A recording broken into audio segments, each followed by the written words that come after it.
Nang dahil sa isang evening party, ang babaeng hindi pa nararanasang magkanobyo ay biglang nagkaroon ng asawa. Sabi nila, ang pagmamahal daw ang pinakamagandang regalo ng Panginoon sa atin. Ito ang magsisilbing inspirasyon at lakas sa tuwing nawawalan na tayo ng dahilan para mabuhay at sumaya. Ang pagkakaroon daw ng kasintahan ay isang paraan upang maramdaman nating may taong bukod sa pamilya natin ang handang maging karamay at sandalan natin sa lahat ng bagay. Kaya lang, para kay Crisel na hindi pa nararanasang magkaroon ng kapares sa buhay, hindi niya alam kung hanggang kailan siya maniniwala sa katagang yan. Lalo pat unti-unti na siyang nasasanay na mag-isa. Handa na nga sana siyang maging matandang dalaga. Pero sadyang mapaglaro ang tadhana kung minsan. Nang dahil sa isang summer evening party, aksidente siyang nagkaroon bigla ng asawa. Kakauwi lamang ni Crisel galing trabaho habang bit-bit ang tapsilog na binili niya kina Aling Puring. Dali-dali niya itong inihain sa kanilang lamesa at tinikman. Kusang gumuhit ang ngiti sa kanyang labi. Pagkain kasi talaga ang lagi niyang pang-comfort sa lahat ng bagay.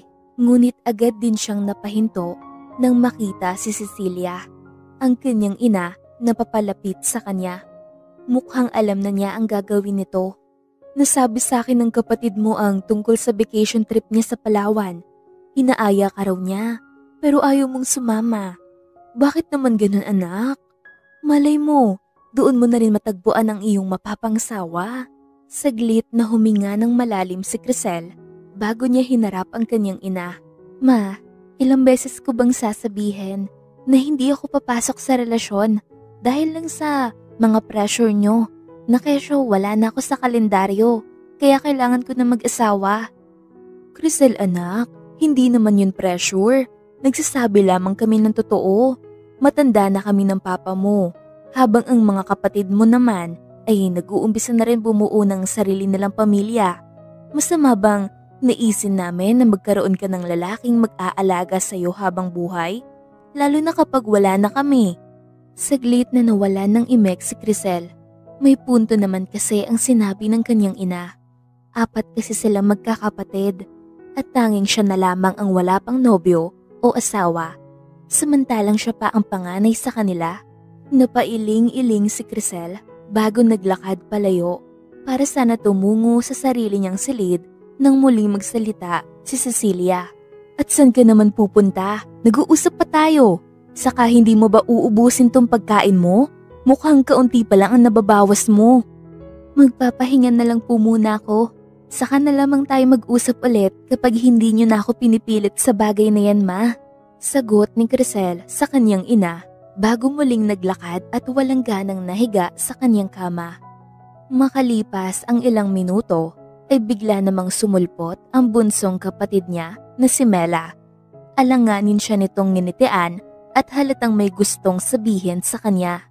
Kung ipipilit mo rin na samahan kita sa Palawan para maghanap ng lalaking aasawahin ko, huwag mo nang ituloy pa, babala ni Crisel sa kanyang kapatid. Napanguso naman si Mela sa naging bungad niya. Ate naman, gusto talaga kitang isama pero hindi para pilitin ka makipag-date. Dahan-dahan itong lumapit sa kanya at malambing na hinawakan ang kamay niya. I just want you to have fun. Simula na magkatrabaho ka, kinalimutan mo na ang sarili mo para sa amin. Ni hindi mo na nga binibili ang mga luho mo noon. Marahan pa siya nitong hinagkan. Hihintayin ko ang sagot mo hanggang mamayang gabi. Sana talaga sumama ka na ate. Matapos yun sabihin ni Mela, ay agad din itong lumabas ng kwarto, kaya naman naiwan si Crisel na tulala. Magdamag siyang hindi mapakali sa kanyang kama habang iniisip ang kanyang kapatid. Si Mela kasi ang bunso at pinakamalambing niyang kapatid, kaya aminado siyang mahirap sa kanya ang tumanggi sa mga hinihiling nito. Umaga na nang tuluyan niyang mapagpasyahan na sumama na lang. Kasalukuyan na nag-uusap si Mela at ang kanyang ina nang bigla silang mapatingin sa gawin ni Crisel. Mukhang sasama ka na ate ah. tukoy ni Mela sa dala niyang traveling bag. Tumango si Crisel bago sumagot. Baby pa rin kita kahit 25 years old ka na, kaya dapat lang nasamahan kita magbiyahe. Malayo-layo rin ang Palawan. Mabuti naman at sasama ka na. Huwag mong kalimutan maghanap ng lalaking. Bago pa matuloy ni Cecilia ang kanyang sasabihin, ay pinutol na siya ni Mela. Ma, ako na pong bahala kay ate. Aalis na kami at baka mahuli pa kami sa flight namin. Dali-dali nitong hinigit si Crisel paalis sa kanilang bahay. Halos 2 oras din ang iginugol nila sa biyahe bago sila tuluyang nakarating sa hotel na nakalaan para sa kanila. Nasa kabila ang kwarto mo ate, pero pwede mo akong puntahan dito anytime. Napakunot noo si Crisel sa tinura ng kapatid niya. Bakit kailangan na magkahiwalay pa tayo ng kwarto? Nagkibit balikat si Mela. Libre lang naman to ng boss ko ate. Ako yung napili sa raffle for free vacation trip. Kaya hayaan mo na. I-enjoy na lang natin tong opportunity na ibinigay nila para makapag-relax tayo. Saka mayaman kasi talaga ang boss ko. Baka nga barya lang sa kanya ang nagastos dito sa 2 room. Wala nang nagawa pa si Crisel kung hindi ang iwan si Mela para tumungo sa sarili niyang silid. Habang naglalakad ay hindi niya maiwasang ilibot ang kanyang paningin. Kapansin-pansin ang mga kumikinang at mukhang mamahalin na palamuti ng hotel. Marami rin ang mga taong narito na halatang mga mayayaman. Kung sabagay, summer na nga pala ngayon kaya hindi na nakakapagtaka na maraming turista ang dumadayo sa ganitong klase ng lugar. Nakalitaw na ang buwan at mga bituin nang tuluyan siyang matapos sa pag-aayos ng kanyang mga gamit. Masigla rin siyang dinalaw ni Mela sa kwarto at pinipilit na lumabas. Halika na kasi ate, baka mahuli pa tayo sa party. Napakamot sa batok si Crisel. Mela, wala akong alam sa mga ganyan. Kaya nga subukan mo, diba? Halika na. Promise, mag-i-enjoy ka roon. Madaming mga free drinks, food at pinaka sa lahat. Marami kang pwedeng makilala na pwede mong maging tumaas ang kilay ni Crisel dahilan para mapatigil saglit si Mela sa pagsasalita. Marami kang pwedeng maging kaibigan. Napabuntong hininga na lamang si Crisel at wala na nagawa kung hindi ang magpatianod sa kanyang kapatid. Sumalubong sa kanila ang mga nakakasilaw na neon light, nakakabingin tugtugan at mga tao na kasalukuyan nagkakasiyahan. Sige na, gawin mo na ang gusto mong gawin. Pagtataboy ni Crisel kay Mela bago naupo sa counter na punong-puno ng mga inuming alak. Agad naman siyang sinunod ni Mela kaya naiwan siyang tahimik na nakamasid sa paligid. Nang biglang magsalita ang lalaking mukhang bartender dahil sa suot nitong uniforme. What kind of liquor ma'am? Tanong nito sa kanya at hindi siya agad nakaimik. Bakit nga ba rito pa ako pumesto? Sa pinagkukuhanan ng mga inumin? Bulong niya sa kanyang sarili. Kahit ano basta hindi mapakla. Alanganin niyang tugon sa bartender, ngunit parehas silang napatingin sa lalaking umupo sa tabi niya. Just give her a Malibu sunset. Wika nito sa bartender at mabilisan siyang kinindatan. Hindi maiwasan titigan ni Crisel ang kabuuan ng lalaki. Nakasuot ito ng black denim short at blue printed polo. Magkakulay ang brown nitong buhok at mata na bumagay sa maputi at makinis nitong balat. Matangos din ang ilong at mapula ang labi. Bonus pa ang katawan nitong maihahalin tulad sa mga lalaking modelo. Ngayon lamang siya nagwapuhan ng sobra sa isang lalaki. Napapitlag siya at nabalik sa realidad nang biglang bumaling sa kanya ang lalaki. First time mong uminom? Nagpalinga-linga si Crisel sa paligid hanggang sa napagtanto niyang 2 lamang sila ng lalaki ang magkatabi sa linya ng inuupuan nila. Ako ba? Paglilinaw niya. Tumango sa kanya ang lalaki. Ikaw lang naman ang ginusto kong kausapin dito. Napayuko si Crisel nang makitang napapangiti sa kanilang dalawa ang bartender habang ginagawa ang in-order na inumin ng lalaki para sa kanya. Oo, Hindi naman kasi talaga ako sanay sa mga party na tulad nito. Ngumisi ang lalaki na para bang nasiyahan sa naging tugon ni Crisel. Hindi rin naman magandang ideya kung palagi mong ibabalandra ang gandang meron ka. Baka pag-agawan ka ng lahat. Halos wala namang naintindihan si Crisel sa sinabi ng lalaki sa kanya. Kaya pinili na lamang niyang inumin ang alak na katatapos lamang ibigay ng bartender. So, what's your name? Tanong ng estrangherong lalaki. Crisel, maikli niyang tugon na ikinangiti muli ng lalaki. It's beautiful, just like the owner. Napatikhim naman si Crisel at nagkunwari na lamang na walang narinig. Ikaw, anong pangalan mo? Hans Owen Nicholas, pero pwede ring Han for short. Parehas silang natawa sa huling sinabi ng lalaki na Hans pala ang pangalan. Ito ang unang pagkakataon na nakipag-usap si Crisel sa lalaking hindi naman niya kakilala. Ilang minuto rin silang nagsalita ng kwento hanggang sa makarinig sila ng ingay sa stage na malapit sa kinauupuan nila. Nagsalita ang isang babae na mukhang host ng party event na to. Huwag na nating patagalin ito. Umpisahan natin sa paunang laro na tinatawag kong Ribbon Treasure. Paramihan lang sa mahahanap na ribbon. Tinitigan nito ang lahat ng nandoon.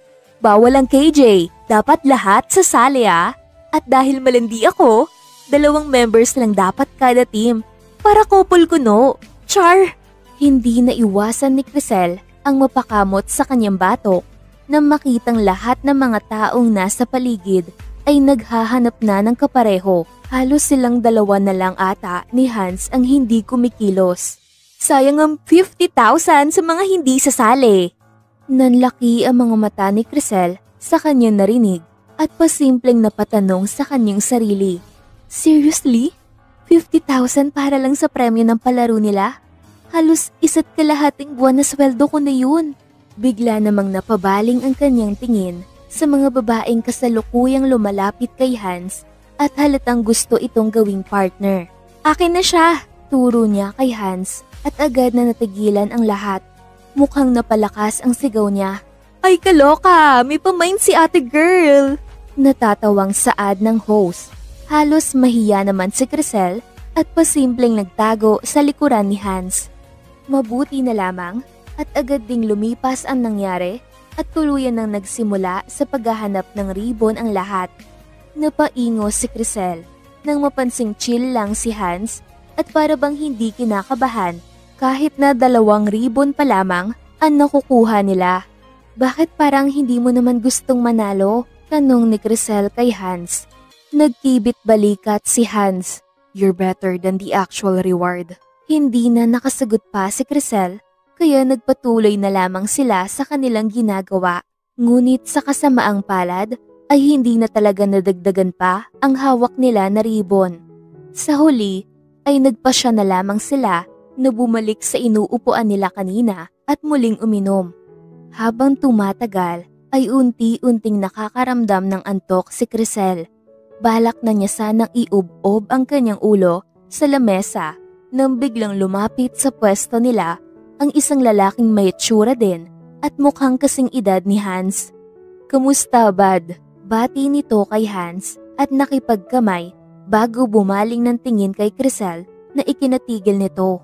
Kaya ka pala nawawala, may sinusundan ka na palang anghel. Ani nito bago sumipol. Nice to meet you, Miss Beautiful. Ako nga pala si Case. Pagpapakilala niya kay Crisel na agad namang ginantihan ng dalaga. Hello, I'm Crisel. Napatingin si Crisel sa hawak ni Case na paper bag dahil punong-puno iyon ng mga ribbon. Wow, nahanap mo ang lahat ng yan? Tiyak na ikaw na ang mananalo. Gusto mo ba? Pwede ko namang ipaubayan na lang ito sa magandang tulad mo. Naputol si Case sa pagsasalita nang bigla siyang sikuhin ni Hans. Namilog ang mga mata ni Crisel at tila naengganyo sa alok ng binata. Talaga? Ibibigay mo na lang sa akin yan? Tumango si Case. Oo naman, pero syempre may kondisyon.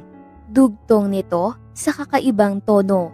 Nagsalubong ang kilay ni Crisel. Ano naman ang kapalit? Sandali, may kukunin lang ako. Ani ni Case bago umalis saglit. Pagbalik nito ay may dala na siyang attache case kasama ang dalawa pang lalaki na mukhang kaibigan din nila. Heto, pirmahan niyo to. Turo nito sa papel na itinapat niya kina Hans at Crisel na mukhang walang ideya sa nangyayari. Ano ba to? License? Iyon lang ang nabasa ni Crisel na malinaw sa kanyang mata. Unti-unti na kasi siyang nakakaramdam ng hilo gawa ng alak na kanilang pinagsaluhan ni Hans. Wala yan. Huwag niyo nang pansinin ang nakasulat. Survey lang naman yan, giit ni Case. Nagkibit balikat na lamang si Crisel bago niya pinirmahan ang papel na nakatapat sa kanya. Nasa kalagitnaan siya ng pagpirma nang biglang tapikin ni Case si Hans sa balikat. Nakatitig kasi ito sa papel at para bang may matinding binabasa doon. Tatanggi ka pa ba? Biyaya na ang lumalapit. Bulong ni Case kay Hans, ngunit hindi nakaligtas sa pandinig ni Crisel. Saglit na tinignan ni Hans si Crisel, dahilan para mapalunok ang dalaga. Para kasing may kakaiba sa mata nito na hindi niya mawari. Kalaunan ay tuluyan ding pumirma si Hans sa itinuturo ni Case. O heto, sa inyo na yan. Sabay abot ni Case ng mga ribbon sa dalawa. May gagawin pa pala kami ng mga tropa ko. Enjoy, lovebirds! Pahabol nitong biro bago nila tuluyang iniwan ang dalawa. Napangiti ng malawak si Crisel sa isiping pwede na siyang bumili ng iba't ibang pasalubong para sa mga kapatid niya. Kapag nakuha na natin ang premyo, paghatiin na natin agad. Hindi na natapos ni Crisel ang kanyang sasabihin nang biglang sumabat si Hans. Sa'yo na ang lahat ng yan. Natigilan si Crisel. Teka, paanong sa akin na ang lahat? Ayaw mo makihati? Umiling lamang ang binata bilang sagot. Grabe, malaki-laking pera din yung tinatanggihan mo ah. Natawa si Hans. Sabi ko nga, mas interesado pa ako sa'yo. Makailang ulit silang sumayaw, nagkwentuhan at nag-inuman hanggang sa tuluyan na nandilim ang paningin ni Crisel. Ang huli niyang natatandaan ay ang marahan na pagbuhat sa kanya ni Hans gamit ang dalawa nitong bisig. Pakiramdam niya ay lumulutang siya ng mga oras na iyon, ni hindi niya na rin namalayan pa kung saan siya nito dinadala. Nagising na lamang si Crisel sa nakakasilaw na liwanag na tumatama sa kanyang mukha. Sinubukan niyang ilibot ang kanyang mata at bumungad sa kanya ang malaking kwarto na bago sa paningin niya. Puno ito ng mga nagkalat na gamit. Napabalikwas siya nang mapagtanto niyang hindi ito ang silid na dapat niyang tinutuluyan. Napabaling siya sa kaliwa niyang bahagi at pakiramdam niya ay nabuhusan siya ng malamig na tubig nang makita si Hans na mahimbing pang natutulog. Ilang pulgada lamang ang agwat nila at wala ring suot na pang-itaas ang binata. Aligagang umalis sa kama si Crisel habang inaayos ang suot niyang sira-sira na ang mga butones. Ano ba talaga ang nangyari? Tanong niya sa kanyang sarili habang naglalakbay pabalik sa kanyang silid. Pilit niyang inaalala ang mga nangyari kagabi, ngunit sumasakit lamang ang ulo niya. Mukhang naparami ang kanyang nainom kagabi. Ate, saan ka galing? Usisa ni Mela nang makitang galing siya sa labas. Mukhang kanina pa siya nito hinihintay dito sa kwarto niya. Napakamot si Crisel sa batok. Nagpahangin lang sa labas. Tumango lamang si Mela at mukhang naniwala sa palusot ng kanyang kapatid. Kanina pa kita hinahanap. Nagugutom na kasi ako ate. Ipinulupot nito ang kanyang braso kay Crisel. Halika, kumain na tayo sa food court sa baba. Napangiwi naman si Crisel at pilit na tinatakpan ang damit niyang hindi na maisara. Magpapalit na lang muna ako ng damit. Mauna ka na. Bakit? Mukhang maayos naman yung suot mo. Bago pa siya makatapos sa pagsasalita, ay agad nang tumungo sa banyo si Crisel at sumigaw ng, "Sige na, lumakad ka na. Hahanapin na lang kita mamaya kapag nakapagbihis na ako." Wala na ring nagawa si Mela kung hindi ang sumang-ayon na lang. Ilang minuto na pinakalma ni Crisel ang sarili bago nagbihis at sumunod sa kanyang kapatid. Ngunit sa dami ng tao ay hindi rin sila nagkita na dalawa. Napagpasyahan na lamang niya na maupo na muna sa isang tabi nang biglang sumulpot ang lalaking pilit niyang tinakasan kanina. "Anong oras ka nagising? Bakit hindi ka man lang nagpaalam sa akin?" Tanong ni Hans sa kanya. Halatang kakagising lang nito dahil sa buhok nitong hindi pa nasusuklay. Napatitig si Crisel sa mukha nito, nagwapo pa rin kahit halatang hindi pa nag-aayos. Napailing-iling si Crisel bago tumikhim. "Hahanapin ko pa pala yung kapatid ko." Palusot nito at akmang tatayo na nang bigla siyang higitin pabalik ni Hans kaya muli siyang napaupo sa tabi nito. "Wala ka bang gustong itanong sa akin?" Unti-unting inilapit ni Hans ang kanyang mukha kay Crisel, dahilan para makaramdam ng kaba ang dalaga. "Siyempre, wala." Sinubukan ni Crisel ibaling ang atensyon niya sa ibang bagay, ngunit hindi rin ito nagtagumpay, lalo na noong ipinagsiklop ni Hans ang palad nilang dalawa. "Huwag ka na magkaila. Pwede mo ko tanungin ng kahit ano." Pinilit ni Crisel na itikom ang kanyang bibig, ngunit hindi niya rin natagalan. Aminado siyang gusto niyang malaman kung ano ba talaga ang mga nangyari kagabi matapos nilang mag-inuman. "Bakit tayo magkatabi sa kama?" Tanong ni Crisel na agad namang sinagot ni Hans.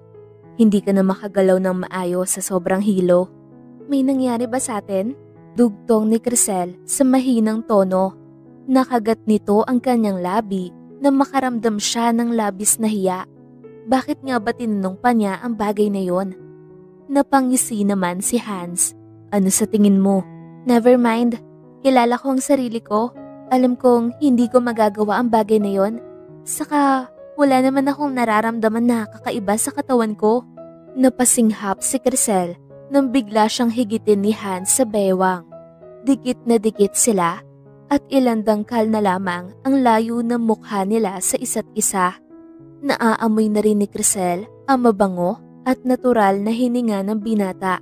"I really enjoy it last night." Ani ni Hans habang tutok na tutok sa mata ni Crisel na para bang ayaw niya na itong pakawalan pa. Anong... Hindi na mawari ni Crisel ang gusto niyang sabihin nang mas lumapit pa si Hans sa kanya. Kusa na lamang napapikit ang kanyang mata at naghintay sa sunod na gagawin ng binata. Ngunit makalipas ang ilang saglit ay parehas silang napabaling sa babaeng sumulpot at biglang nagsalita. "Hindi na ako magtataka, Kuya Hans, kung bakit hindi na kayo nagkikita ng ate ko. Ganyan ba ang gawain ng taong ikakasal na?" Kitang-kita ni Crisel ang pagbabago sa itsura ni Hans. Napayuko ang dalaga. Kung ganon, may kasintahan na pala siya. Tanong ng dalaga sa kanyang sarili. Tumingin sa gawin ni Crisel ang babae bago ngumisi. "Ano naman ang nahut-hut mo kay Kuya Hans? Tell me, magkano ang bayad para maging kabet?" Hindi agad nakasagot si Crisel. Saglit niyang inayos ang sarili niya bago ngumiti ng peke. "Huwag kang mag-alala, wala naman namamagitan sa amin ni Hans, magkaibigan lang kami." Matapos niyang sabihin iyon, ay agad ito naglakad palayo. Ngunit nakakailang hakbang pa lamang siya nang marinig niyang muli si Hans. "Crisel." Kaagad na naghalo-halo ang nararamdaman niya, lungkot at inis sa isiping may kasintahan na si Hans at ginawa lang siya nitong pampalipas oras. Pangungulila dahil aminado siyang sa kaunting oras na pagsasama nila ay labis siya naging masaya at tiyak niyang hahanap-hanapin niya yon. Minabuti niyang iwasan ng tingin ang binata dahil alam niyang masasaktan lang siya. "Kung ano man ang nangyari sa atin kagabi, Hans, kalimutan mo na lang." Iyon ang huling pagkikita ng dalawa bago tuluyang umuwi si Mela at Crisel sa kanilang bahay. Halos ilang linggo na parang wala sa sarili si Crisel. Minsan pa naiisip niya, paano kung may nangyari nga talaga sa kanila ni Hans at may mabuo? Makakaya niya kayang palakihin yung bata na mag-isa? Mayroon din pagkakataon na inaalala niya kung nasaan na si Hans o kung kamusta na ba ito sa hindi malamang dahilan. Isa lamang yung summer evening party, ngunit hindi niya maalis sa kanyang isipan. Ilang buwan pa ang lumipas at tuluyang nakumpirma ni Crisel na wala naman talagang nangyari sa kanila, kaya tuluyan niya nang ibinaon sa limot ang lahat.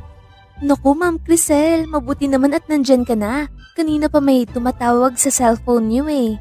Wika ni Jen na isa sa mga ka-office mate nito. Ngumiti si Crisel sa kanya. Ano ka ba? Sinabi ko na sa'yong tigilan mo na ang pagtawag sa akin ng ma'am. Iyon naman talaga ang dapat. Ikaw ang manager namin dito sa shop kaya dapat lang na galangin ka namin. Napailing na lamang si Crisel at hindi na kumontra pa. Mabilis niyang kinuha ang cellphone niya bago sinagot ang tumatawag dito. Finally, akala ko wala ka ng balak sagutin eh. Bungad sa kanya ng lalaking pamilyar ang boses. Si Case to.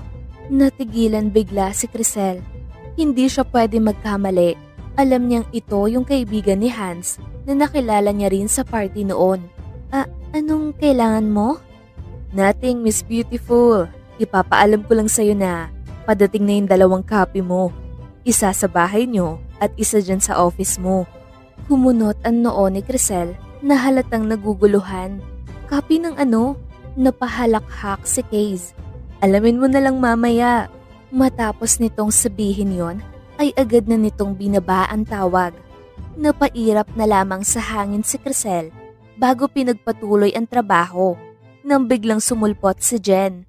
Ma'am Crisel, may delivery ka. Sabay abot nito sa isang envelope. Kahit naguguluhan, ay kusa na lamang niya tinanggap ito bago sinuri ang laman. Date of marriage. Napatigil siya sa pagbasa ng nakasulat nang mapagtanto niyang marriage certificate ang kanyang hawak. Nagpalinga-linga siya sa paligid bago marahas na sinabunutan ang kanyang sariling buhok. Oh my God, ano to? Gulat na saad ni Crisel habang paulit-ulit na binabasa ang buong pangalan nila ni Hans na nakarehistro na bilang mag-asawa. Natataranta niyang tinawagan ulit si Case at agad naman siyang sinagot nito. Anong ibig sabihin nito? Ano to? Bakit may ganito? Sunod-sunod na tanong ni Crisel na ikinatawa ng lalaki sa kabilang linya. Mukhang natanggap mo na pala. Congrats! Huwag niyo akong kalilimutan kapag nagkaanak na kayo ni Hans ha? Case, please, hindi to magandang biro. Sabihin mo, peke lang naman to, di ba? Halos matawag na ni Crisel ang lahat ng santo para lamang hilingin na sana ay sumang-ayon sa kanya si Case. Gusto mo pa bang makita ang mga award ko bilang mayor? Para lang maniwala kang valid yung kasal nyo? Dinig ni Crisel ang mahinang halakhak ni Case. I have to go, Miss Beautiful. Huwag mo kalimutang hintayin yung isa pang copy niyan papunta sa bahay nyo ah. Bye! Tuluyan na ng lumo si Crisel sa kanyang narinig. Unti-unti niyang naalala ang papel na pinirmahan nilang dalawa ni Hans doon sa party. Tiyak siyang iyon ang dahilan kung bakit may hawak na siyang marriage certificate ngayon. Kalaunan ay aligaga niyang inayos ang kanyang gamit bago sumakay ng taxi pa uwi. Habang nasa biyahe ay minabuti niyang tawagan si Mela na alam niyang nasa bahay rin. Oh ate, napatawag ka? Tanong ni Mela matapos sagutin ang tawag. Mela, makinig ka mabuti. Kung sakali mang may dumating na delivery para sa akin, huwag na huwag mong ipapakita kahit kanino. Maliwanag ba? Ilang segundo ang lumipas bago sumagot si Mela. Okay ate. Nakahinga naman na maluwag si Crisel. Sige na, dyan na lang tayo mag-usap sa bahay mamaya. Laking pasasalamat ni Crisel at walang gaanong traffic. Kaya naman mabilis siyang nakauwi sa kanila.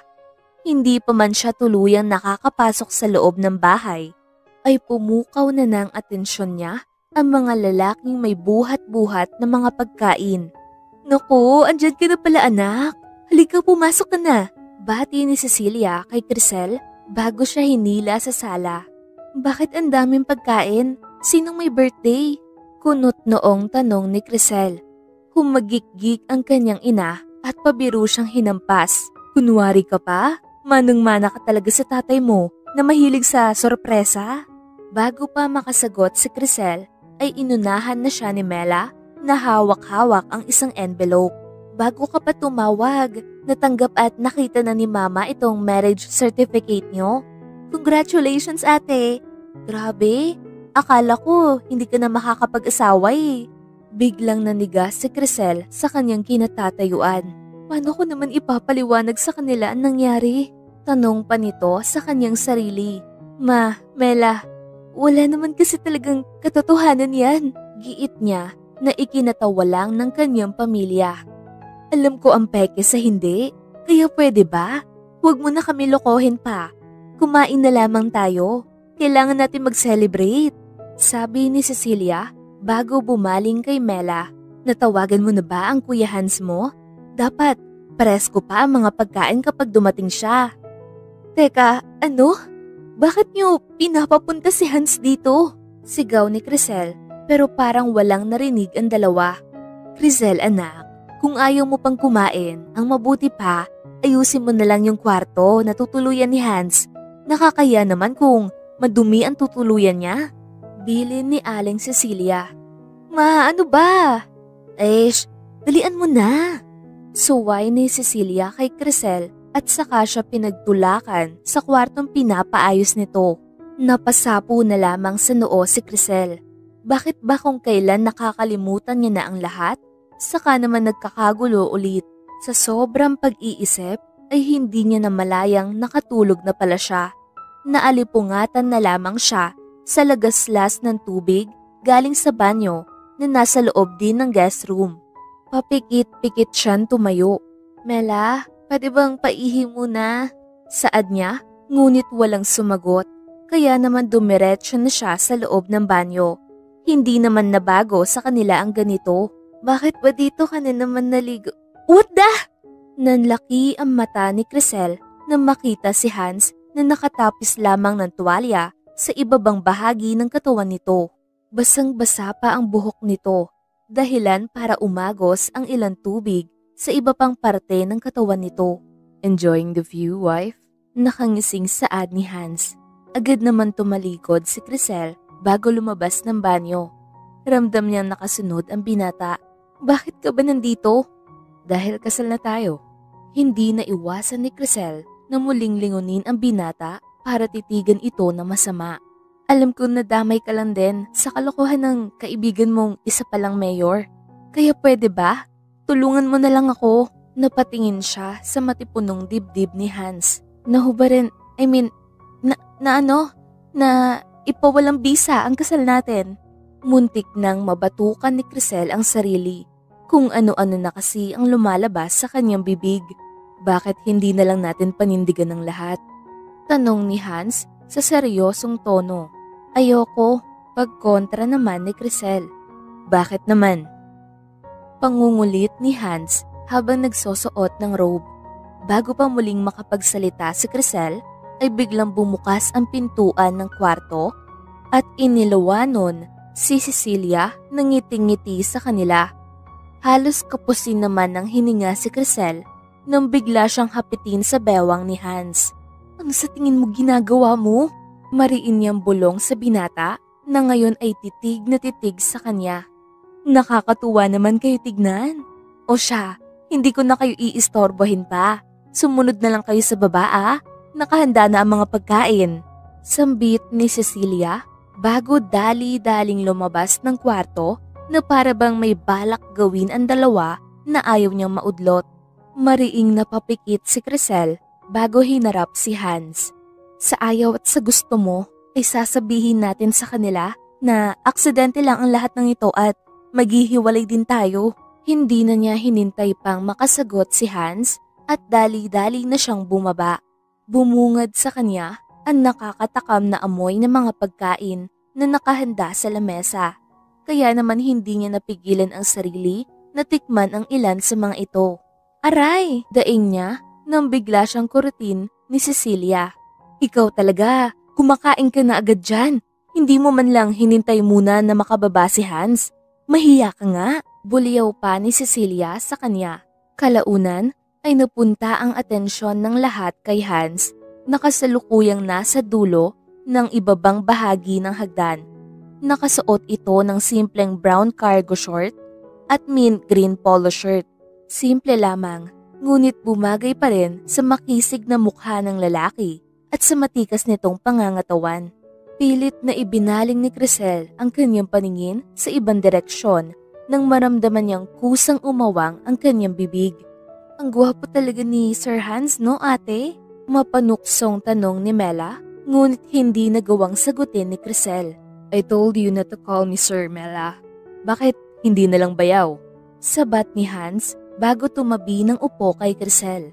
Napuno ng tuksuhan ang paligid habang si Crisel naman ay pasimpleng siniko si Hans sa braso. Ang dami-daming pwedeng upuan. Bakit dito ka pa pumesto? Matabang na saad ni Crisel habang sumasandok ng kanin. Nasaan pa ba ang bakante? Sagot naman ni Hans habang itinuturo ang iba pang upuan na kasalukuyang inuuko pa ng buong pamilya ni Crisel. Napasapo si Crisel sa kanyang noo. Ma, Mela, ano ba yan? Bakit doble-doble yung inuupuan nyo?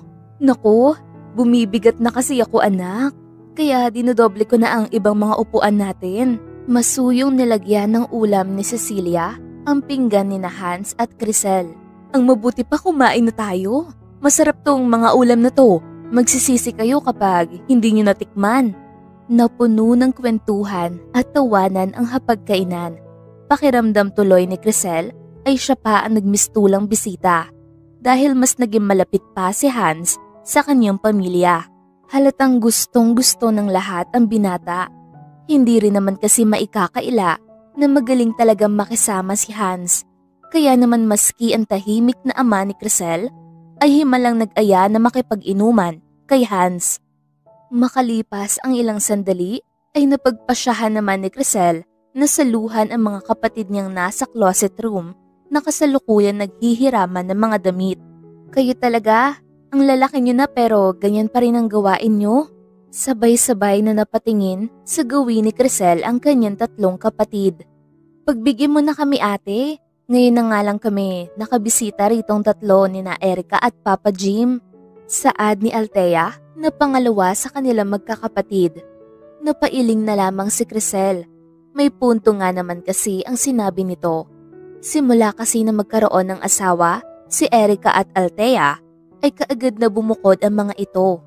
Habang ang kanilang ama naman ay madalas na magstay in sa trabaho nito. Kaya bihira na lamang mangyari na makumpleto at magkasama-sama silang buong pamilya. Ate, wala ba kaming konting gift ni Althea? Ang tagal na naming hindi nagpapasko rito. Baka naman may luma kaming regalo na galing sa'yo. Biro ni Erica na ikinatawa ni Crisel. Ito kasi ang pangatlo nilang kapatid na madalas manghingi ng kung ano-ano noon. Ginulo ni Crisel ang buhok ni Erica. Kayo pa ba makakalimutan ko? Para kayong triplets noon pa.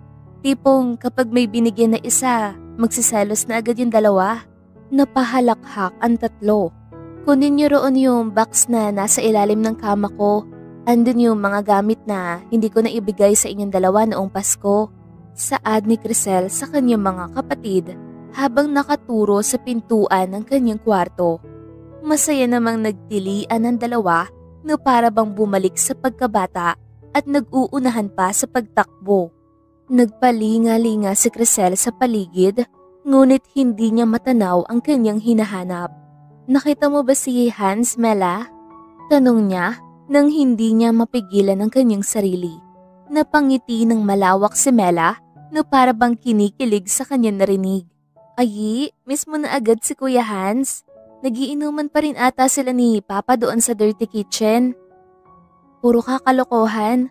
Ang mabuti pa, sundan mo yung dalawa doon sa kwarto ko. At baka kung ano-ano na ang hinahalungkat doon. May binili rin akong perfume doon na nasa drawer ko. Kumuha na kayo ng tigi-isa roon. Sagot ni Crisel bago pilit na pinagtulakan palayo si Mela. Kaagad na hinanap ni Crisel si Hans dahil gusto niya itong makausap ng masinsinan. Sakto naman na naabutan niya ito na papunta sa kanyang direksyon. Halos mabigla si Crisel nang makita ang kanyang ama nalasing na at pilit na inaalalayang patayo ni Hans.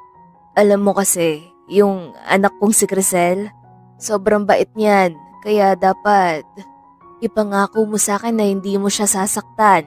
Seryosong wika ni Jim habang dinuduro pa si Hans. Parang hinaplos ang puso ni Crisel sa kanyang narinig. Hindi niya lubos akalain na protective pa rin sa kanila ang kanyang ama kahit malalaki na silang magkakapatid. Nang mahimasmasan ay dali-dali niyang tinulungan si Hans na pahigain ang kanyang ama sa kanilang sala. Pagkatapos ay hinigit naman niya ang binata sa isang tabi kung saan walang gaanong makakarinig sa kanila. Seryoso ko, Hans. Kailangan malaman ng pamilya ko ang totoo. Naudlot sa pagsasalita si Crisel nang biglang sumabat si Hans. Hindi ba't parang huli na? Sana ipinaliwanag mo agad sa kanila ang lahat. Unti-unti na kami nagkakasundo. Para nang pamilya na rin ang pakikitungo nila sa akin. Bakas ang lungkot sa boses ng binata. Napasapo si Crisel sa kanyang noo. Sinubukan ko pero akala nila nagbibiro ako.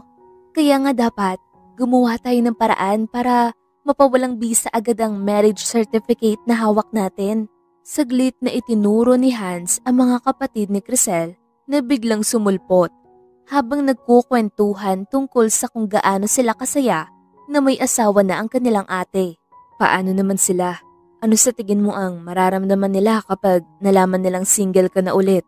Napairap sa hangin si Crisel. Para namang sinabi mong malungkot at nakakaawa maging single ah. Umiling ang binata. Hindi yun ang ibig kong sabihin. Nakausap ko silang lahat kanina. Kaya raw nila gusto magkaroon ka na ng asawa ay dahil gusto nilang makasigurado na may mag-aalaga sa'yo hanggang pagtanda. Pagak na natawa si Crisel. May retirement home naman no? Pinihit ni Hans patalikod si Crisel. Sa kanya isinandal ang dalaga sa kanyang matipunong dibdib. Nakulong si Crisel sa dalawang braso ni Hans na pumalibot sa kanya. Para silang naglalambingan na magkasintahan kung titignan. Iba pa rin yung may masasandalan ka. Yung may taong pwede mong maging karamay sa lahat ng bagay. At mamahalin ka hanggang dulo. Malambing na bulong ni Hans sa kaliwang tenga ng dalaga. Saglit na nawala sa ulirat si Crisel. Bago siya pilit na humarap kay Hans at sa kanya ito tinulak palayo. The last time I checked, may fiancé ka Hans. Kaya pwede ba? Huwag mo ko landiin. Ayoko may sumulpot na naman na babae na mag-aakusa sa akin ng kung ano-ano. Matagal na kaming hiwalay ng ex-fiancé kong si Cassie. Hindi lang namin masabi sa kapatid niyang si Liza na mayroong severe depression. Nang mapansin ng pamilya nila na naging malapit sa akin si Liza, natakot sila na baka lumala ang lagay nito kapag nalaman nitong hiwalay na kami ng ate niya. Paliwanag ni Hans. Sa hindi malaman dahilan ay nakaramdam ng kaunting saya ang puso ni Crisel. Kahit pa hindi siya sigurado kung totoo ba ang sinasabi ng binata. Hindi naman ako maitatali ni Case sa'yo kung may sabit ako. Kahit naman tarantado yun, alam nun ang pwede sa hindi dapat. Biro pa ni Hans. Napabuntong hininga si Crisel. Kung tutuusin, may punto ang karamihan sa sinabi ni Hans. Fine, hindi natin sasabihin sa pamilya ko ang totoong nangyari. Pero gagawa pa rin tayo ng paraan para mapawalang bisa ang muli na namang naputol sa ere ang sasabihin niya. I'm a busy person. Hindi ako makakapunta sa trial process, lalo na ngayon na may new project kami. Hindi maiwasan ni Crisel na mairita. Hello, may trabaho rin ako. Marami rin akong kailangan na gawin. Exactly. Kaya nga bakit pa natin pahihirapan ang sarili natin sa mahabang proseso na kailangan natin pagdaanan. Nawala ng imik ang dalaga. How about this? Marahang hinawakan ni Hans ang isang kamay ni Crisel. Let's have a trial marriage for 3 months. Subukan lang natin paninigan ito habang mas kinikilala natin ang isa't isa. Natatarantang binawi ni Crisel ang kanyang kamay nang maramdaman niya ang tila kuryente na dumaloy doon. Baliw ka ba? Bakit naman ako papayag dyan? Sa pangalawang pagkakataon ay hinawakan ni Hans ang dalawang kamay ni Crisel na para bang ayaw na niyang lumayo pa ang dalaga.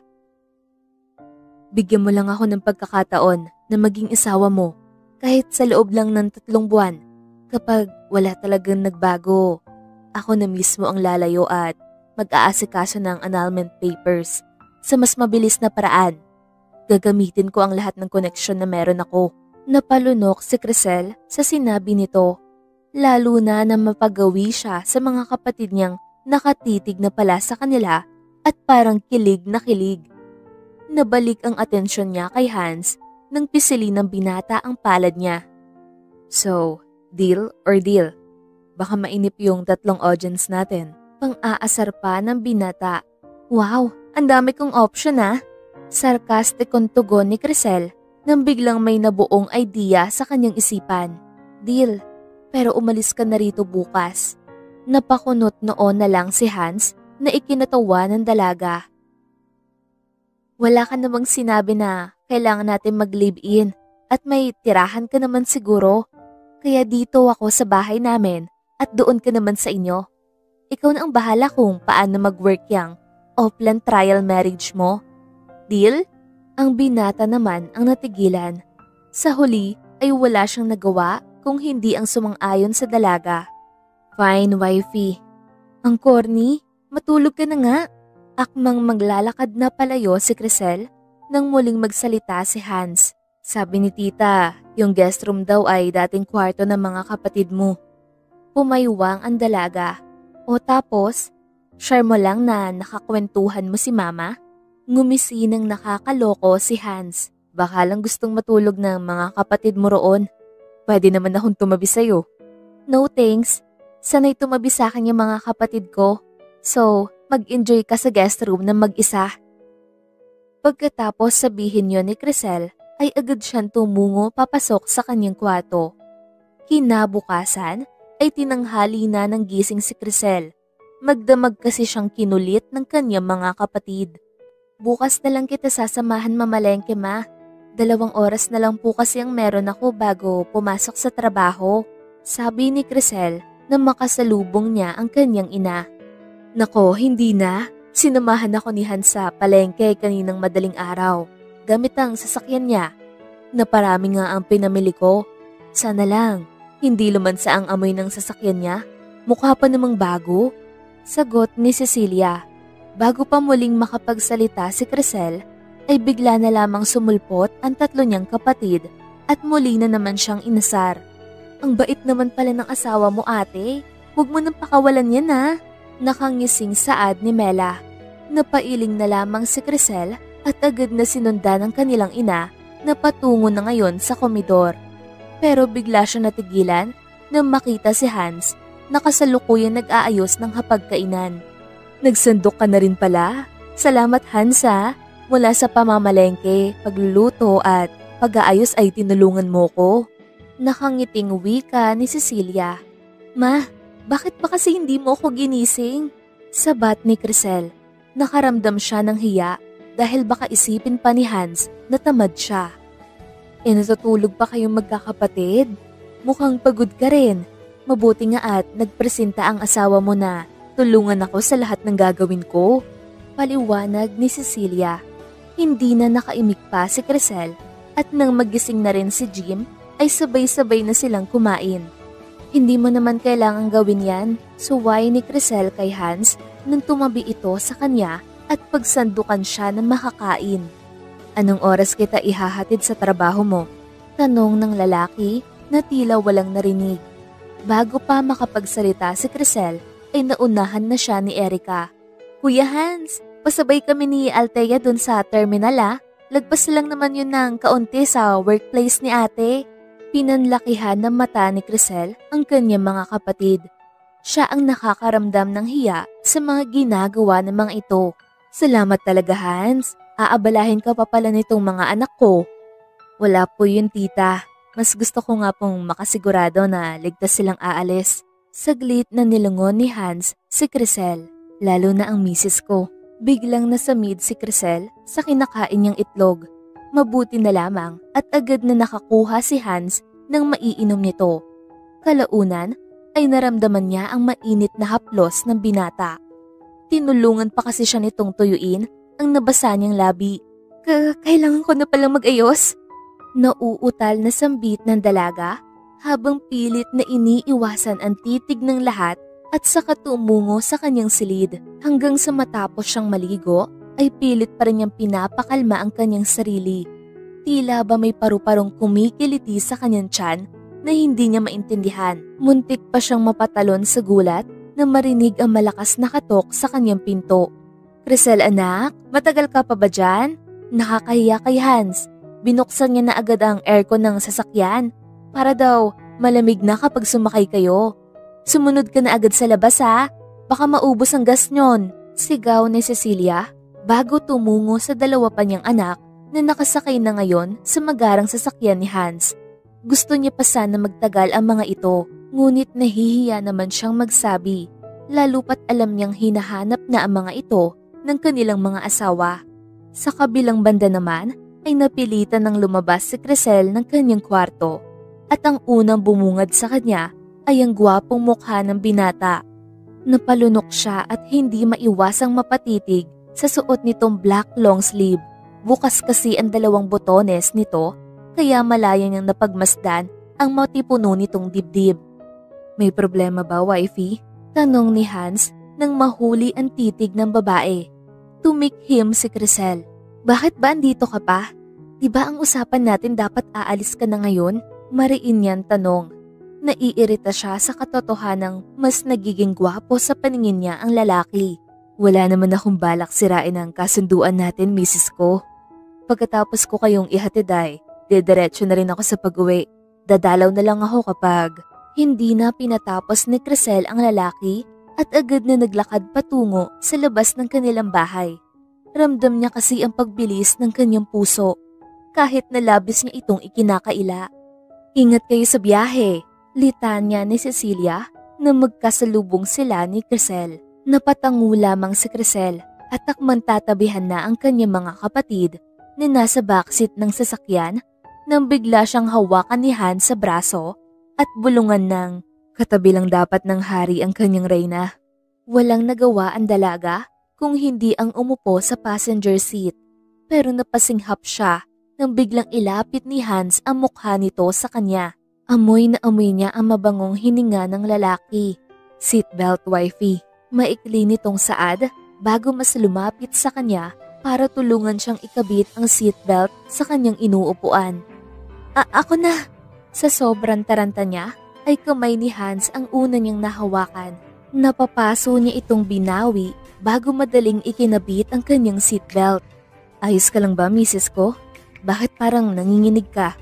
Nag-aalalang tanong ni Hans sa kanya. Ano kasi, malamig lang yung aircon dito sa sasakyan mo. Palusot ni Crisel. Laking pasasalamat niya at tulog sina Althea at Erica sa likuran nila. Kung hindi, ay aasarin na naman siya ng mga ito. Hihinaan ko na lang. Tugon ni Hans bago sumakay sa driver's seat at pinaandar na ang kanyang sasakyan. Dala ng tahimik ang paligid ay unti-unting dinalaw ng antok si Crisel.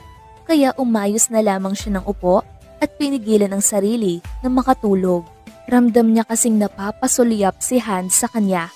Kinuha niya ang isang bote ng mineral sa kanyang bag para sana uminom. Ngunit hindi naman niya mabuksan. Sa isang iglap ay bigla na lamang inihinto ni Hans ang sasakyan sa isang tabi at ito na mismo ang nagbukas ng kanyang maiinom. Salamat, nahihiyang wika ni Crisel. Ngayon ay sigurado na siyang binabantayan ng binata ang kanyang mga kilos. Kalaunan ay nakarating din sila sa mismong pinagtatrabahuhan ni Crisel. Sakto din namang nagising na ang dalawa niyang kapatid. Bago pa siya makalabas ay agad siyang pinigilan ng dalawa. Bayad mo muna ate, biro ni Althea na agad naman dinugtungan ni Erica ng kaya nga ate, bigyan mo naman ng goodbye kiss si Kuya Hans. Ang laki kaya ng natipid natin dahil sa kanya. Sinamaan ng tingin ni Crisel ang dalawa sa kanyang likuran. Balak na nga sana niyang suwayin ang mga ito nang biglang sumabat din si Hans. Pwede ko na bang makuha yung bayad mong kiss, ma'am? Tumaas baba pa ang kilay nito na parang natutuwa sa nangyayari. Alam ni Crisel na hindi siya titigilan ng mga ito. kaya mabilisan niyang inilapit ang kanyang mukha sa pisngi ng lalaki. Makikipagbeso lang sana siya nang biglang hapitin ni Hans ang kanyang bewang palapit sa kanya. Mariing dumampi ang kanyang labi sa gilid ng bibig ni Hans. Isang maling galaw lang niya ay tuluyang magtatagpo ang kanilang mga labi.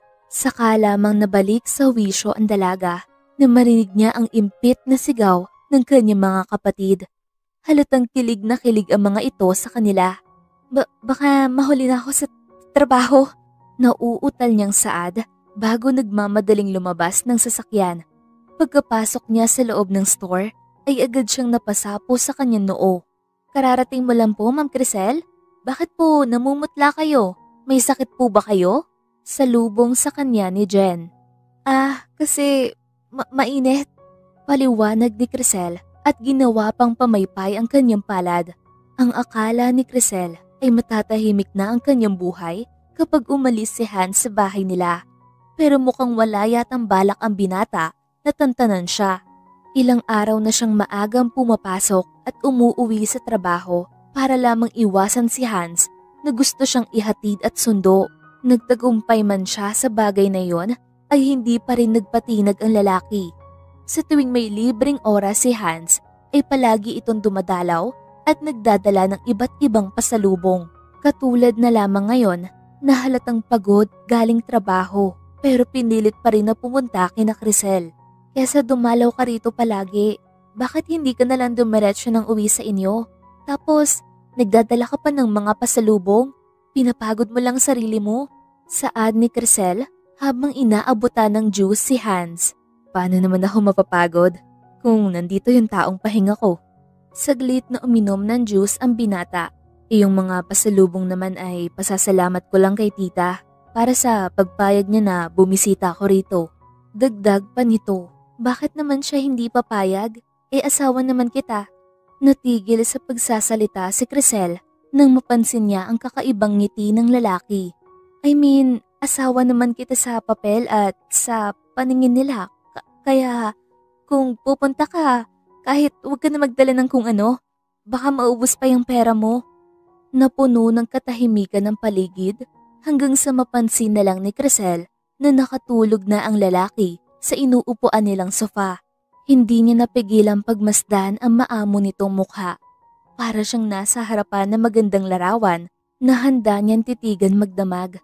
Nanatili sila sa ganong posisyon hanggang sa tuluyang maalipungatan si Hans. Tumikhim ito at nahihiyang lumingon sa babae. Pasensya na misis ko. Nakaidlip pala ako nang hindi ko namamalayan. Magpapaalam na muna ako kay Tita Cecilia para makauwi na rin ako. Akmang tatayo na ito nang bigla siyang hawakan ni Crisel sa kamay. Mahirap magmaneho ng pagod at inaantok. Doon ka na muna ulit matulog sa guest room. Bukas ka na lang umuwi. Tila nagliwanag ang mukha ni Hans sa sinabi ng dalaga. Talaga? Ayos lang sa'yo? Salamat, wifey. Masaya niyang wika kay Crisel saka ito niyakap. Napapitlag ang dalaga at marahang lumayo kay Hans. Matutulog na rin pala ako. Gabi na. Magpahinga ka na rin. Matapos niyang sabihin yon, ay dali-dali siyang pumasok sa kanyang silid. Hindi na naman kasi mapakali ang kanyang puso na parang kinikiliti. Kinabukasan ay maagang nagising si Crisel ngunit wala na siyang naabutang bakas ng lalaki. Maagang umalis si Hans. Nakakaawa nga dahil mukhang gusto pa matulog. Pero busy daw kasi sa trabaho kaya kailangan na rin niyang umalis. Paliwanag ni Cecilia na mapansing palinga-linga ang dalaga sa paligid. Hindi umimik si Crisel at sinabayan na lamang ang kanyang ina sa pagkain na niluto nitong almusal. Nang matapos ay agad niyang tinulungan ito sa pagligpit ng mga kalat. Day off niya kasi ngayon kaya marami siyang libreng oras. Ako nang bahala magputuyo sa mga hugasin. Pigil ni Cecilia sa dalaga saka ito inabutan ng 2 lunchbox. Nagsalubong ang 2 kilay ni Crisel. Ano po to, ma? Ngumiti na nakakaloko si Cecilia. Tutal wala ka naman trabaho ngayon. Dalawin mo ang kapatid at asawa mo at dalhan mo ng makakain. Nanlaki ang mata ni Crisel. Man naman, rest day ko ngayon. Saka hindi ko po alam kung saan nagtatrabaho si Hans. Aray! Hindi na niya natapos ang sasabihin niya nang bigla siyang tapikin ng kanyang ina sa balikat. Pwede ka naman magpahinga kapag nahatid mo na yan. Saka anong hindi mo alam kung saan nagtatrabaho si Hans? Anong klaseng asawa ka? Sumbat ni Cecilia at sapilitang itinulak ang kanyang anak sa kwarto nito. Kesa mapanis yan niluto ko, gumawa ka ng paraan para maihatid yan sa dalawa. Walang nagawa si Crisel kung hindi sundin ang kanyang ina. Nagsuot lamang siya ng simpleng damit bago tinawagan si Case mula sa call history ng cellphone niya. Hello, Miss Beautiful? Bakit napatawag ka? Magiging ninong na ba ako? Tanong ni Case matapos sagutin ang kanyang tawag. Itatanong ko lang sana kung saan nagtatrabaho si Hans. Sagot ni Crisel.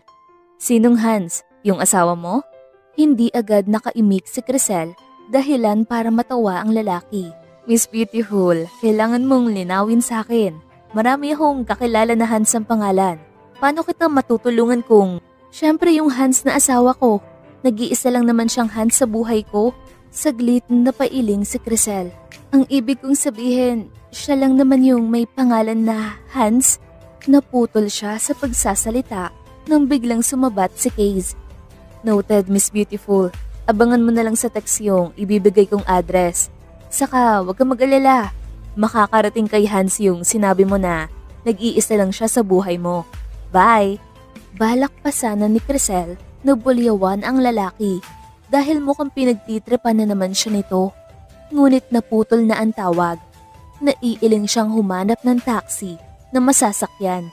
Uunahin na niyang puntahan si Mela. Mukha kasing malayo ang address na ipinadala ni Case. Laking pasasalamat niya nang walang gaanong traffic, kaya nakarating siya agad sa pinagtatrabahuhan ni Mela. Hindi niya naiwasang mapatingala sa mataas na building na nasa harapan niya. Ito ang unang pagkakataon na nakapunta siya rito. Kaya ngayon lang din niya naunawaan ang kanyang kapatid kung bakit labis itong nagpakahirap para makapasok sa sinasabi nitong kumpanya. Totoo pala talaga na gwapo yung CEO, no? Oo nga, kaso masyado raw itong gumon sa trabaho. Ayaw raw nito na may nasasayang na oras. Tapos, istrikto pa daw madalas. Dinig ni Crisel sa dalawang babae na nag-uusap at galing sa loob ng building na tinitingnan niya. Hula niya ay mga bago itong aplikante na gustong mamasukan sa HN Company. Natigil lamang siya sa pakikinig nang tumunog ang kanyang cellphone. Ate, hindi ko pa tapos yung ginagawa ko. Baka naman pwedeng umakyat ka na lang sa 18th floor at salubungin na lang kita. Basa ni Crisel sa text ni Mela na agad naman niyang sinunod. Pagkabukas pa lang ng elevator ay naabutan niya ang kanyang kapatid na nakangiti. Tara sa table ko, ate. Pasensya ka na kung pinakyat pa kita, ha? Nakakaya naman kasi kay boss kung hindi ko pa rin matapos tong ginagawa ko. Sambit ni Mela, saka hinila si Crisel sa dulong cubicle. Inilibot ni Crisel ang kanyang paningin at napansin niyang lahat ng naroon ay seryosong nakapokus sa kanilang trabaho. Sunod namang nahagip ng mata niya ay ang malaking pintuan na nasa tapat nila. May nakasulat doon na CEO's office at mukhang iilan lang ang pwedeng pumasok dahil may mga nakabantay na security guard. Sino ba yung boss mo? At mukhang hindi marunong magbigay ng break time sa mga empleyado niya. Tingnan mo, 12:00 na ng tanghali pero busy pa rin kayong lahat. Tanong ni Crisel nang masilip ang kanyang orasan sa kamay.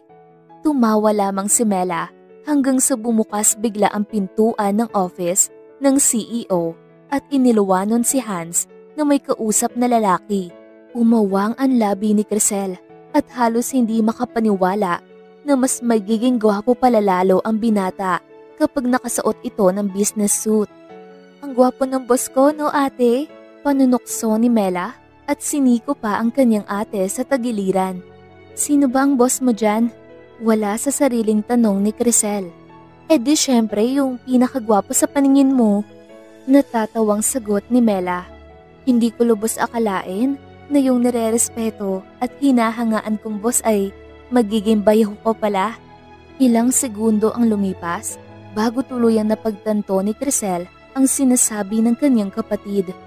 Si Hans ang boss mo? Nanlalaki ang mata niyang tanong. Para namang hindi mo alam ate, kumunot ang noo ni Mela nang makita ang pag-iling ng kanyang ate. Hindi pa ba namin nasabi sa'yo? Muli na namang umiling si Crisel at akmang aalis na nang biglang magtama ang paningin nila ni Hans. Wifey, wika ni Hans na tila nagulat sa kanyang presensya. Ramdam ni Crisel na natigilan ang lahat at napatingin sa gawin nila. Sino ba naman ang hindi? Gayong bigla na lang nagbitaw ng endearment ang boss nila na kilala bilang istrikto. Pilit na ngumiti si Crisel. Yes, I'm Miss Wifey. Palusot niya na ikinatawa ng kanyang kapatid kaya saglit niya itong sinamaan ng tingin.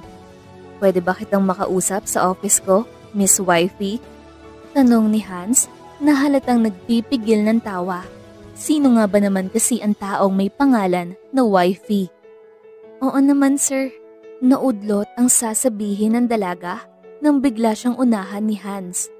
Call me Sir Hubby. Saglit na napalunok si Crisel. Ramdam niya ang pamumula ng kanyang pisngi. Palabiro ka talaga sir. Aniya at pagak na natawa. Tara na po sa office mo. Siya na mismo ang humila sa lalaki papasok sa office nito. Bumungad sa dalaga ang malawak na silid na mayroong meeting area, sofa set at malaking lamesa kung saan naroon ang pangalan ni Hans bilang CEO ng HN Company. Akmang mag-uusap na ang dalawa nang biglang tumawag si Case sa cellphone ni Hans. Hey bud, huwag mong kalimutang dumalaw sa kondo mo ah. Iyon kasi ang binigay kong address nung nagtanong si Miss Beautiful kung nasa ng kumpanya mo. Sambit ni Case mula sa kabilang linya. Minabuti kasing buksan ni Hans ang loudspeaker dahil ayaw niya may itinatagong kahit ano kay Crisel. Mariing napapikit ang dalaga. Muntik na naman pala siyang maloko ni Case. At sa tingin mo natutuwa ako na niligaw mo ang asawa ko? Paano kung may nangyaring masama sa kanya? Seryosong sagot ni Hans habang nakatitig sa dalaga. Wow, chill bad. Gusto ko lang naman na mas mapalapit kayo. Saka, alam mo ba na may sinabi siya kanina? Hindi na pinatapos pa ni Hans ang kanyang kaibigan sa pagsasalita. Case, ano man tungkol sa asawa ko, gusto ko sa kanya mismo marinig. Pagkatapos nitong sabihin yon, ay agad na nitong pinatay ang tawag at muling humarap sa dalaga nang nakangiti. So, anong sadya ng misis ko? Kaagad na inabot ni Crisel ang isa pa niyang hawak na lunchbox. Pinapabigay ni Mama. Tumikhim siya at itinuro ang lamesa ng lalaki. Bakit hindi mo man lang sinabi sa akin na isa ka palang CEO? Kumunot ang noo ni Hans. Wari ba nagtataka sa naging tanong ng dalaga? Hindi ba nasabi sa'yo ni Mela? Saka, may problema ba tungkol doon? Ipinag-cross ni Crisel ang kanyang braso. Oo, meron. Kung alam ko lang na CEO ka, di sana lalo akong nagpursige na hiwalayan ka. Ayokong matulad sa mga pinikula na inaapi kapag nalaman ng iba na hindi ako mayaman. Hindi napigilan ni Hans ang matawa. Pero wala tayo sa pelikula, misis ko. Totoong mag-asawa tayo. Kaya lahat ng kayamanan ko at bagay na meron ako ay pag-aari mo na rin. Pilit na pinigilan ni Crisel ang ngiti sa kanyang labi. Kailangan ko na palang umalis. Akmang maglalakad na siya palayo nang bigla siyang hawakan ni Hans sa kamay. Day off mo ba ngayon? Tango lamang ang isinagot ng babae. Then let's have a date. Hayaan mo akong bumawi sa'yo at kilalanin natin ang isa't isa. Muling napatingin si Crisel sa working table ni Hans na puno ng mga papeles. Hindi niya lubos akalain na pagdating sa kanya ay handang iwan ng binata ang mga gawain nito. Tapusin mo na lang muna ang trabaho mo. Hihintayin kita. Sagot ni Crisel bago naupo sa sofa. Pero napukaw ang atensyon niya sa libro na nakapatong sa tabi nito. Hindi sa akin yan, natatarantang usal ni Hans at saka dali-daling itinago ang libro. Ngunit huli na dahil nabasa na ng dalaga ang nakasulat doon. How to be a good husband? Diyan ka ba kumukuha ng mga corny mong banat? Natatawang biro ni Crisel at saka umiling. Sige na mabuting asawa, gawin mo na ang kailangan mong gawin. Dagdag pa niya. Kalaunan ay nag-focus na ang binata sa mga kailangan nitong pirmahan, habang si Crisel naman ay pasimple siyang pinapanood. Hindi niya akalain na gwapo rin pala ito kahit na seryosong nakakunot ang noo at mukhang stress na sa mga binabasa. Tumagilid pa siya ng upo para mas lalong mapagmasdan ang mukha ni Hans hanggang sa hindi niya namalayan na nakatulog na pala siya. Nang muling idilat ni Crisel ang kanyang mga mata, ay nakahiga na siya sa hita ni Hans at kasalukuyan siya nitong kinukumutan gamit ang coat nito. "Tapos ka na sa trabaho mo?" tanong ni Crisel bago tumayo mula sa pagkakahiga. Nakangitin tumango si Hans. "Pwede na ba natin ituloy yung date natin?" Tumango lamang ang dalaga sa kanya. Nang araw na yon ay mas nakilala nila ang isa't isa. Marami silang pagkakapareho at mas lalong naging komportable sa isa't isa. Tila ba perpekto silang itinadhanang pagtagpuin hanggang sa ang simpleng date na yon ay paulit-ulit na nasundan at namalayan na lang nila na parehas na sila ng itinitibok ng puso. Isang buwan lamang ang lumipas, ngunit hindi nabigo si Hans na iparamdam sa dalaga kung gaano ito kahalaga sa kanya. Dahilan para tuluyan ng gumuho ang pader na itinayo ng dalaga sa pagitan nila. Hindi na napigilan pa ni Crisel ang magkagusto kay Hans, lalo pat sa binata niya naranasang maging masaya ng sobra at matrato na parang isang prinsesa. Sa maikling panahon na yon ay masasabi niyang sapat na para masabing nagmamahalan sila. "Ikaw na ang bahala sa kanya, Miss Beautiful. Matagal na kasi ang hindi umiinom, kaya madali na malasing. Tapos, kanina ka pa bukang bibig niyan, kaya naisipan ko dito na lang siya dalhin sa inyo." Paliwanag ni Case matapos tulungan si Crisel na ihiga si Hans sa kwarto ng dalaga. Galing kasi sila sa party na magkaibigan at napainom ng kaunti. Nagpasalamat si Crisel at saka hinatid palabas si Case bago binalikan ang natutulog niyang asawa. Balak niya sanang hubarin ang jacket nito nang bigla nitong marahas na itinulak ang kamay niya. "Lumayo ka sa akin. May asawa na ako. Mahal na mahal ko yun," sabi ni Hans habang nakapikit pa rin.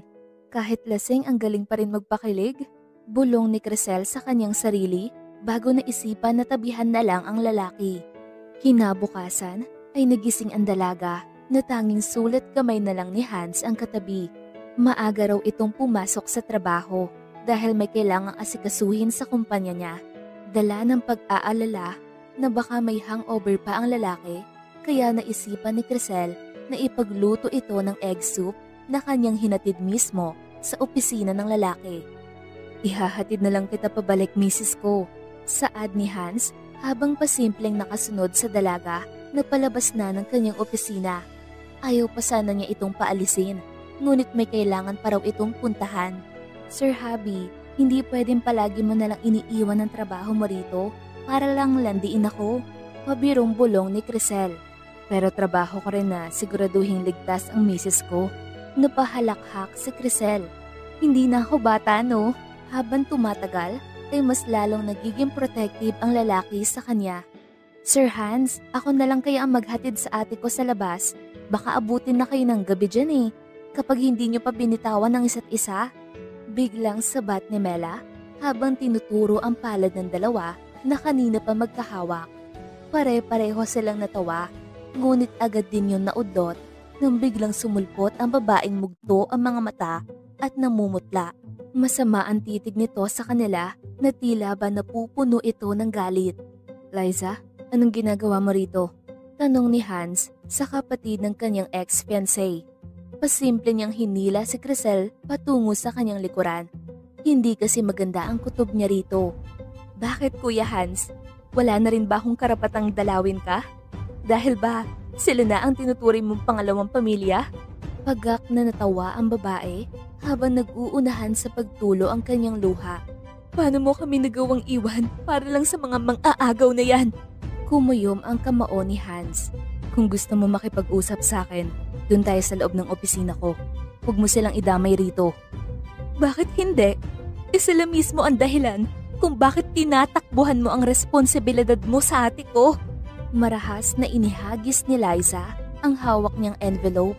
dahilan para magkalat ang mga litrato ni Hans at ang kanyang ate na nag-uusap sa hotel. May iilan din doong ultrasound ng kanyang ate. Ano Kuya Hans, ikakaila mo rin ba na ikaw ang nakabuntis sa ate ko? Para lang makasama yung malanding babae na yan? Sigaw ni Liza bago tumitig kay Crisel na halatang nabigla sa mga narinig. Kung matino kang babae, hiwalayin mo si Kuya Hans. Buntis ang ate ko at siya ang ama. Hayaan mo silang maging ganap na magulang sa magiging pamangkin ko. Nag-igting ang panga ni Hans. Tumigil ka na Liza. Alam mong walang katotohanan yung sinasabi mo. Nag-usap lang kami ng ate mo noong nakaraang buwan. Huwag mong sirain ang pagsasama namin ni Crisel. Natigil sa pagsasalita si Hans nang maramdaman niyang pilit na bumitaw at lumayo si Crisel sa kanya. Napuno ng kaba ang kanyang dibdib. Wifey, please, hayaan mo ko magpaliwanag. Hindi totoo ang binibintang niya. Tanging iling lamang ang naisagot ni Crisel bago tumakbo habang sapo ang kanyang ninikip na dibdib. Narinig pa niya ang tawag sa kanya ni Hans at ng kapatid niya. Pero mas pinili niyang umalis sa lugar na yon. Lalo pat alam niyang nasa kanya ang paningin ng lahat. Hindi niya lubos akalain na magiging ganito ang akala niyang perpektong relasyon nila ni Hans. Saka lamang siya napahinto nang makabanggaan niya si Case na kalalabas lamang ng sasakyan. Miss Beautiful, ano nangyari? Sino ba ang tinatakbuhan mo? Case, please, ilayo mo ko rito. Balak pa sanang biruin ni Case ang babae, ngunit nakita niya ang luha nito na marahas nitong pinupunasan. Tumango siya at akmang bubuksan na ang sasakyan niya nang marinig niya ang boses ng kanyang kaibigan. Wifey, please, maniwala ka sa akin. Mag-usap tayo. Hindi ko kakayanin na magkalabuan tayo. Nauutal na wika ni Hans habang sinasabunutan ng kanyang sariling buhok. Alam niya sa sarili niyang mababaliw siya kapag lumayo ang loob ng babaeng mahal niya sa kanya. Tama na Hans, sagot ni Crisel habang pinipigilan ang sarili na maiyak.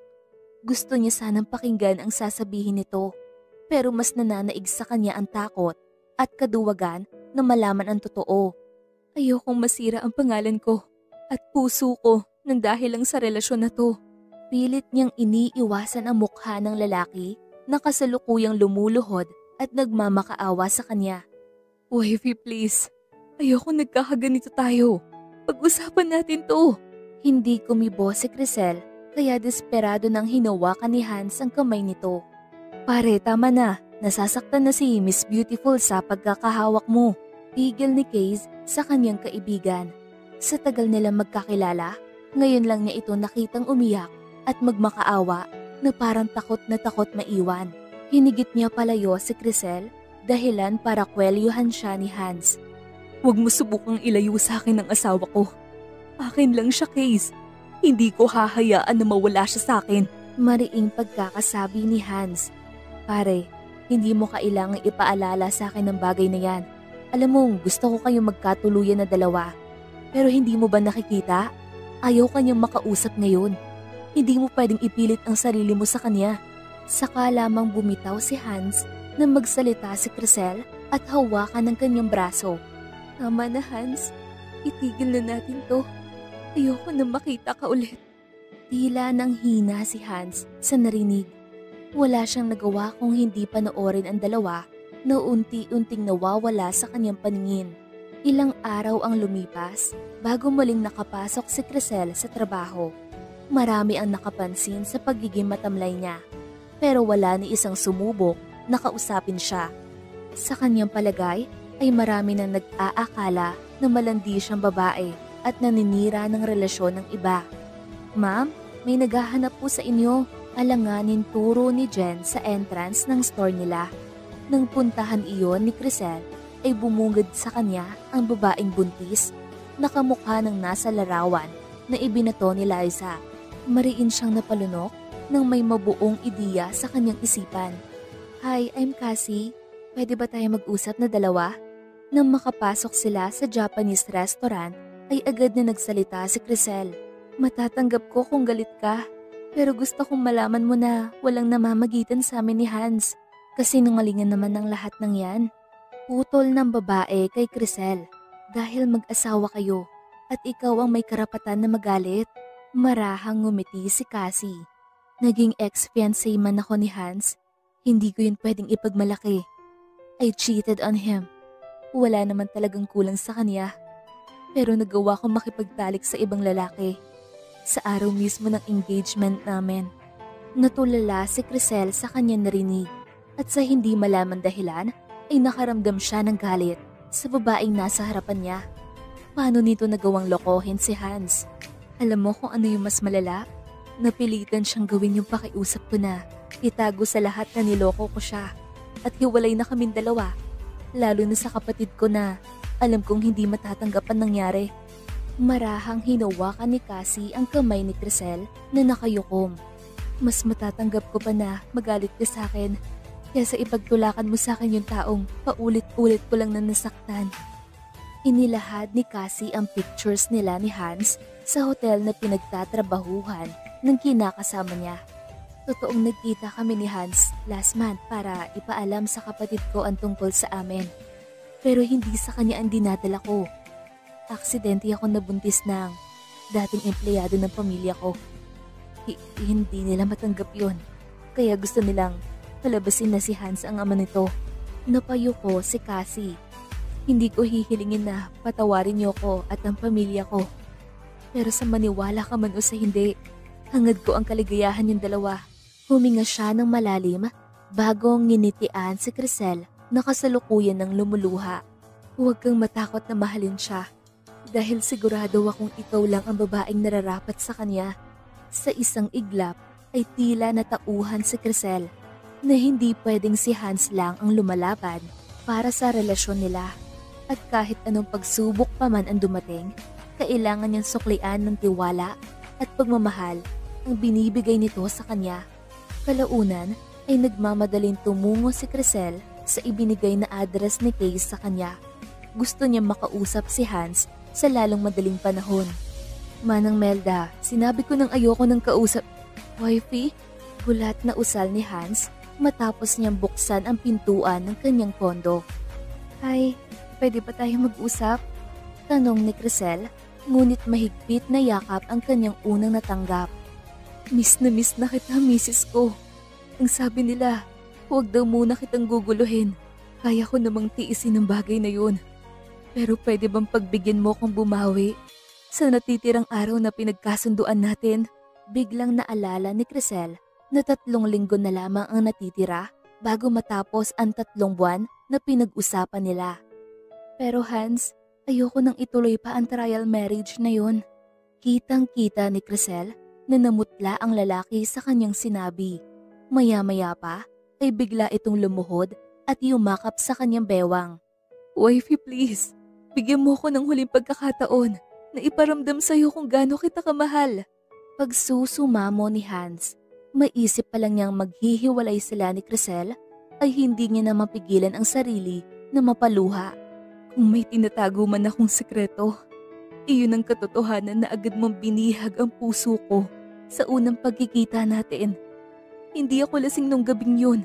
Simulat umpisa pa lang, ikaw na ang gusto kong makasama hanggang pagtanda. Kaya pakiusap. Bigyan mo pa ako ng huling pagkakataon. Sa pilitang binaklas ni Crisel ang pagkakapit sa kanya ng binata. Saka siya lumuhod para pantayan ito. Let's put an end to this trial marriage. Because I feel the same way. Mahal din kita, Hans. Handa na akong panindigan ang relasyon natin. At gusto kong patunayan at iparamdam sa'yo kung gaano kita kamahal hanggang dulo. Totoo ba itong naririnig ko? Hindi makapaniwalang tanong ni Hans. Mas pinili ni Crisel na sagutin ito ng isang matamis na halik. Sa pagkakataong iyon ay nangako siyang hindi niya na basta bibitawan pa si Hans sa kahit anong pagsubok ang dumating sa kanila. Natigilan silang dalawa nang biglang bumukas ang pintuan at pumasok ang isang babae at lalaki na mukhang mag-asawa at nasa mid-50s. Anak, sana sinabi mo na lang na balak niyo nang gumawa ng apo, kaya ayaw mo pang ipakilala sa amin ang asawa mo. E di sana hindi kami nakaistorbo ngayon. Wika ng babaeng titig na titig sa kanya. Natatawang inakbayan ni Hans si Crisel. Ma'am, Dad, I want you to meet my beautiful wife, Crisel. Nakagat ni Crisel ang kanyang labi sa sobrang kahihiyan. Hindi niya akalain na sa ganitong sitwasyon niya pa makikilala ang magulang ni Hans. Nice to meet you po. Bago pa niya matuloy ang kanyang sasabihin, ay niyakap na siya na mag-asawa. Welcome to the family, Iha. Bati ng daddy ni Hans na agad naman dinugtungan ng asawa nito. Masaya kaming makilala ka, Crisel. Call me Mommy Deborah, okay? Sabihin mo lang sa amin kapag pinaiyak ka nitong anak namin. Napuno ng tawanan ang paligid.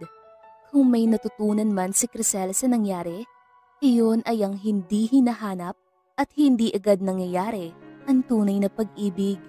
Kusa itong darating at lalago sa tamang panahon. At sa oras na nangyari yon, dapat handa tayong magtiwala, magpakatatag at lumaban sa bawat pagsubok na kaakibat nito. Dahil ang tunay na pag-ibig ay hindi rin palaging perpekto.